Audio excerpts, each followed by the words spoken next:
बिस्मिल्लाहिर्रहमानिर्रहीम। अस्सलाम वालेकुम। डियर स्टूडेंट्स, आज का हमारा टॉपिक है mitotic cell cycle. Mitotic cell cycle का ये टॉपिक,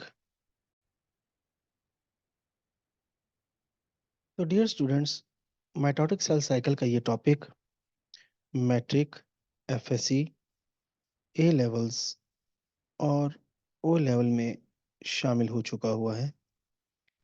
ये टॉपिक आपको सपोर्ट करेगा कि आप cell cycle, mitosis cell division के बारे में मुकम्मल तौर पर अंडरस्टैंड कर लेंगे कि कैसे सेल डिवाइड होता है और उसके होने से पहले क्या तब्दीलियां होती हैं और होने के बाद किस तरह एक से दो सेल में ये डिवाइड होता है। तो माइटोटिक सेल डिवीजन, जिसको सेल साइकिल कहा जाता है, आखिर सेल को इसकी जरूरत ही क्या है? देखिए, तमाम सेल्स, तो इस सेल डिवीजन की जरूरत है तमाम ऑर्गेनिजम्स को, उनकी ग्रोथ के लिए, उनकी फर्दर डेवलपमेंट के लिए और उनके कुछ बॉडी पार्ट्स या उनके टिश्यूज जहाँ पे कुछ सेल्स डैमेज हो जाते हैं, उनकी रिपेयरिंग के लिए। तो नए सेल्स जब बनेंगे तो उन नए सेल्स के बनने की वजह से जो सेल्स डैमेज हो गए हैं, ये नए सेल्स उनकी जगह ले लेंगे। और ग्रोथ में हमें पता है कि ग्रोथ को हम डिफाइन करते हैं irreversible increase in size of the body. तो जब नए सेल्स बनेंगे तो बॉडी का साइज भी इंक्रीज होगा। तो हमेशा याद रखें कि सेल डिवीजन जो है वो प्री एग्जिस्टिंग सेल से ही होती है। पहले से मौजूद सेल ही डिवाइड होते हैं और हमेशा नए सेल बनाते हैं। माइटोसिस में हमेशा प्री एग्जिस्टिंग सेल्स के बिल्कुल क्लोन तैयार होते हैं, आइडेंटिकल सेल तैयार होते हैं, जो जेनेटिकली, जिनका जेनेटिक मटेरियल भी सेम वैसा ही होता है जैसे कि पेरेंट सेल का था जो डिवाइड हुआ। तो माइटोसिस वो प्रोसेस है जो कि तमाम ऑर्गेनिजम्स में हो रहा है और प्लांट्स, एनिमल्स में इस माइटोसिस की वजह से ही ग्रोथ होती है, उनकी टिश्यूज की रिपेयरिंग होती है। अब यहाँ पर हमें ये बात समझ में आ गई कि आखिर सेल डिवीजन की ज़रूरत क्यों है, डेवलपमेंट, ग्रोथ, रिपेयर और रिप्लेसमेंट ऑफ सेल्स के लिए। लेकिन अब देखना ये होगा कि ये जो सेल डिवीजन का प्रोसेस है ये होता कैसे है। लेकिन उसको भी समझने से पहले हमें थोड़ा सा स्ट्रक्चर के बारे में भी जानना ज़रूरी है, और स्ट्रक्चर है क्रोमोसोम का। यहाँ आपके सामने स्टूडेंट्स क्रोमोसोम का स्ट्रक्चर मौजूद है, और ये बात हम अच्छी तरह जानते हैं कि तमाम ऑर्गेनिजम्स में, तमाम स्पीशीज में फिक्स नंबर ऑफ क्रोमोसोम्स होते हैं, और ये फिक्स नंबर ऑफ क्रोमोसोम्स उनकी स्पीशी को रिप्रेजेंट करते हैं। जैसे कि ह्यूमन के हर सेल में 46 और फ्रॉग के हर सेल में 26, ऑनियन में 16। तो हर स्पीशी में क्रोमोसोम्स की तादाद फिक्स होती है, तो क्रोमोसोम नंबर फिक्स होता है। ये क्रोमोसोम्स आखिर बने हुए किस चीज़ के हैं? तो याद रखिए, पहले तो क्रोमोसोम का ये स्ट्रक्चर आपके सामने। एक क्रोमोसोम के दो बाजू होते हैं। एक बाजू को जो है हम कहते हैं क्रोमाटिड। ये पूरा उसका एक बाजू है, इसका क्रोमाटिड कहते हैं। और इन दोनों को जोड़ने वाली एक प्रोटीन है जिसका नाम है सेंट्रोमियर। तो हर क्रोमोसोम में जो क्रोमाटिड्स हैं उनको आपस में जोड़ती है सेंट्रोमियर। हाँ, इस सेंट्रोमेयर के पास कुछ और भी है, और वो क्या है? वो है एक और प्रोटीन जो यहाँ पर है। इस प्रोटीन का नाम है काइनेटोकोर। ओके, ये काइनेटोकोर प्रोटीन सेंट्रोमेयर के साथ अटैच होती है, और इसका काम होता है स्पिंडल फाइबर्स को अपने साथ अटैच करना। यहाँ पे डियर स्टूडेंट्स टीलोमर एंड्स लिखे हुए हैं, इनकी बात मैं अगले लेसन में करूंगा। इस पे पूरा एक लेसन होगा, एक पूरी मुकम्मल वीडियो तैयार करूंगा, उसको सुनिएगा कि टीलोमर्स क्या होते हैं और टीलोमर एंड्स की अफादियत क्या है। What are the benefits of telomere ends. अभी हम फोकस करेंगे कि क्रोमोसोम जो है, इनका स्ट्रक्चर क्या है और ये बने हुए किससे हैं। तो dear students, chromosomes are made up of DNA and protein, जैसे कि यहाँ पे दिखाया भी गया है कि हर क्रोमोसोम जो है वो डीएनए मॉलिक्यूल से मिलकर बनते हैं प्लस प्रोटीन। लेकिन ये बात याद रखना जरूरी है कि हर क्रोमोसोम में दो डीएनए मॉलिक्यूल होते हैं। तो डियर स्टूडेंट्स, एक डीएनए मॉलिक्यूल से एक क्रोमेटिड बना हुआ है और दूसरे डीएनए मॉलिक्यूल से दूसरा क्रोमेटिड बना हुआ है। तो अगर आपसे ये क्वेश्चन किया जाए कि हर क्रोमोसोम में कितने डीएनए मॉलिक्यूल होते हैं, तो आपका आंसर होना चाहिए 2 डीएनए मॉलिक्यूल्स। कि हर क्रोमोसोम में जो है वो दो डीएनए मॉलिक्यूल्स होते हैं। ओके, अब यहाँ पर जो एक ह्यूमन एडल्ट सेल का क्रोमोसोम है, उसको मेजर किया गया है कि उसके डीएनए को, दोनों डीएनए के मॉलिक्यूल्स को खोल कर उसकी लेंथ जब मेजर की गई तो वो तकरीबन 1.8 मीटर है, तकरीबन 2.25 मीटर के करीब। तो ये अच्छी खासी लेंथ है। ठीक है, तो क्रोमोसोम्स में हमें ये बात तो समझ में आ गई कि क्रोमोसोम्स बने हुए डीएनए और प्रोटीन के हैं। तो वो प्रोटीन कौन सी है और किस तरह ये अरेंज होते हैं।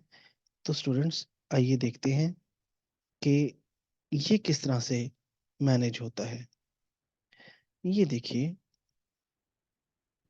यहाँ पर स्टूडेंट्स आपको नजर आएंगे कि जो यहाँ पर हमारे पास एक क्रोमोसोम है, हर क्रोमोसोम में बेसिकली मैंने आपको बताया कि डीएनए मॉलिक्यूल होते हैं। तो भाई ये डीएनए मॉलिक्यूल जो हैं, ये डीएनए मॉलिक्यूल लिपटे हुए होते हैं हिस्टोन प्रोटीन के इर्द गिर्द। अभी आपको 4 ग्लोबुलर हिस्टोन प्रोटीन नजर आ रहे हैं, लेकिन दर हकीकत ये 4 नहीं, ये 8 हैं। 8 हिस्टोन प्रोटीन मॉलिक्यूल्स हैं ये। ठीक हो गया। तो डियर स्टूडेंट्स, ये 8 हिस्टोन प्रोटीन मॉलिक्यूल्स के इर्द गिर्द जो है वो डीएनए का एक पीस, एक टुकड़ा जो है वो लिपटा हुआ है, जिसकी वजह से ये 8 हिस्टोन के प्रोटीन मॉलिक्यूल्स जो हैं ये बंध गए हैं। तो 8 हिस्टोन प्रोटीन मॉलिक्यूल्स जो हैं वो अब बाइंड हो गए हैं। क्वेश्चन ये है कि डीएनए जो रैप्ड अराउंड हुआ है इन 8 हिस्टोन प्रोटीन मॉलिक्यूल्स के इर्द गिर्द, इसकी लेंथ कितनी है। तो याद रखिए कि जो डीएनए का पीस इन 8 हिस्टोन प्रोटीन मॉलिक्यूल्स के इर्द गिर्द लिपटा है वो है टोटल 147 बेस पेयर। अब एक बेस पेयर आपको पता ही है, जैसे ATGC, A और T ये एक बेस पेयर है, G और C ये एक बेस पेयर है। तो 147 बेस पेयर की लेंथ का टुकड़ा जो है वो इन 8 हिस्टोन प्रोटीन मॉलिक्यूल्स के इर्द गिर्द रैप अराउंड हो गया है, इनके इर्द गिर्द लिपट गया है। और लिपटने के बाद अब क्वेश्चन ये है कि ये इनके इर्द गिर्द जब रैप अराउंड हुआ तो आखिर बंद कैसे किया, कौन से बॉन्ड है। तो याद रखिए कि डीएनए के पास है फॉस्फेट। डीएनए के स्ट्रक्चर में हमें अच्छी तरह पता है कि DNA is made up of nucleotides, और न्यूक्लियोटाइड्स में होता है फॉस्फेट, और फॉस्फेट पर है नेगेटिव चार्ज, और इतना स्ट्रॉन्ग नेगेटिव चार्ज है कि ओवरऑल डीएनए मॉलिक्यूल पर नेगेटिव चार्ज है। तो ओवरऑल डीएनए मॉलिक्यूल पर जो नेगेटिव चार्ज है, ये हिस्टोन प्रोटीन जो हैं, ये पॉजिटिवली चार्ज हैं। तो इनके पॉजिटिव और नेगेटिव की वजह से स्ट्रॉन्ग बॉन्ड बनता है, और जब स्ट्रॉन्ग बॉन्ड बनता है तो फिर ये जो स्ट्रक्चर तैयार होता है, इस स्ट्रक्चर का नाम है न्यूक्लियोसोम। तो ये एक न्यूक्लियोसोम है, और ये एक और दूसरा न्यूक्लियोसोम है। तो जनाब, 147 बेस पेयर्स की लेंथ का पीस 8 हिस्टोन प्रोटीन मॉलिक्यूल्स को रैप अप कर देता है, उनको बांध देता है, जोड़ देता है, और जुड़ने के बाद जो स्ट्रक्चर बनता है उसे कहा जाता है न्यूक्लियोसोम। और ऐसे बेशुमार लातादाद न्यूक्लियोसोम जो हैं वो बनते हैं। लेकिन ये न्यूक्लियोसोम्स के दरमियान आप देख रहे होंगे कि थोड़ा सा डीएनए का जो मॉलिक्यूल है वो अकेला है, वो बिल्कुल सिंगल है। ये जो डीएनए का मॉलिक्यूल दो न्यूक्लियोसोम के दरमियान मौजूद है, इसका नाम है लिंकर डीएनए। इसको कहा जाता है लिंकर डीएनए। ये लिंकर डीएनए क्यों कहलाता है? क्योंकि ये लिंक बना रहा है दो न्यूक्लियोसोम्स के दरमियान। ठीक है। और इस लिंकर डीएनए की लेंथ कितनी है, ये कितना बड़ा टुकड़ा है? ये जी 53 बेस पेयर्स जितनी लेंथ का पीस है डीएनए का। तो जनाब, होता ये है कि बहुत से न्यूक्लियोसोम्स जो हैं वो बनते हैं, और लातादार न्यूक्लियोसोम्स जो हैं एक डीएनए के मॉलिक्यूल, क्योंकि आपको मैंने ऑलरेडी बताया कि एक डीएनए का मॉलिक्यूल जो है उसकी लेंथ 1.8 मीटर है, काफी बड़ा है। तो बहुत ज्यादा hundred and thousands of nucleosomes बनते हैं, और बनकर वो कंडेंस होते हैं। कंडेंस होकर वो बनता आता है क्रोमेटिन फाइबर। तो वो क्रोमेटिन फाइबर फिर फर्दर कंडेंस होकर बन जाता है एक क्रोमेटिड। तो इसका मतलब ये हुआ कि एक क्रोमेटिड में hundred and thousands of nucleosomes होते हैं, और न्यूक्लियोसोम बने हुए ही प्रोटीन और डीएनए के हैं, और कुछ लिंकर डीएनए भी है, डेफिनेटली है। ठीक है जी। तो जनाब, इस तरह एक क्रोमोसोम का क्रोमेटिड तैयार होता है। अच्छा, अब इससे आगे अगर हम चलें तो यहाँ पर देखिए, यहाँ पर हमें मजीद बेहतर सूरत हाल देखने को मिल रही है। और वो सूरत हाल क्या है? देखिए कि यहाँ पर भी मैंने ये एक डीएनए का मॉलिक्यूल दिखाया, और उस डीएनए के मॉलिक्यूल को हिस्टोन प्रोटीन्स, और हिस्टोन प्रोटीन्स के इर्द गिर्द आप देख रहे हैं ये लिपट रहा है, न्यूक्लियोसोम्स बन रहे हैं। और न्यूक्लियोसोम्स जो हैं वो फर्दर कंडेंस होकर सुपर क्वाइल्ड होकर क्रोमेटिन फाइबर बना रहे हैं, और क्रोमेटिन फाइबर जो है फर्दर कंडेंस होकर फिर क्रोमेटिड्स बना रहे हैं, और दो क्रोमेटिड्स मिलकर एक क्रोमोसोम बना रहे हैं। तो डियर स्टूडेंट्स, जो न्यूक्लियोसोम्स हैं वो बनते हैं definitely with the help of DNA and histone protein। लेकिन ये बात भी जानना जरूरी है कि इनके दरमियान जो बॉन्ड है वो डीएनए का फॉस्फेट जिस पर नेगेटिव चार्ज है, और हिस्टोन प्रोटीन पॉजिटिवली चार्ज है, जिसकी वजह से वो इसके इर्द गिर्द लिपट कर बॉन्ड बनाकर टाइटली कॉइल्ड हो जाते हैं। यहीं पर एक टर्म है हेट्रोक्रोमेटिन और यूक्रोमेटिन। Euchromatin and heterochromatin. देखें, जो डीएनए का मॉलिक्यूल सुपर क्वाइल्ड हुआ है हिस्टोन प्रोटीन्स के इर्द गिर्द, बहुत टाइटली बाउंडेड है जी, सुपर क्वाइल्ड है।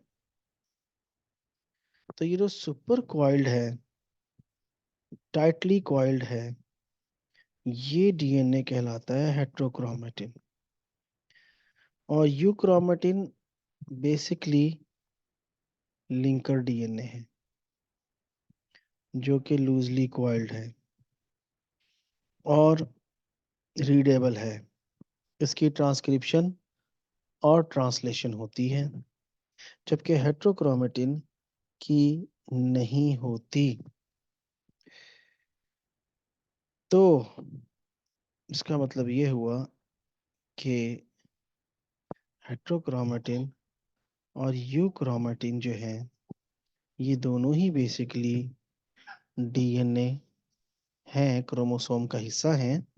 लेकिन यूक्रोमेटिन जो है वो सिर्फ डीएनए है, लूजली लिंकर डीएनए, और वो बआसानी ट्रांसक्रिप्शन ट्रांसलेशन करके प्रोटीन बनवाता है। जबकि हेट्रोक्रोमेटिन जो है वो बहुत टाइटली क्वाइल्ड है और वो न्यूक्लियोसोम वाला डीएनए है, जो कि ओपन नहीं होता। तो डियर स्टूडेंट्स, यहाँ पर हम इस सेशन को ख़त्म करते हैं।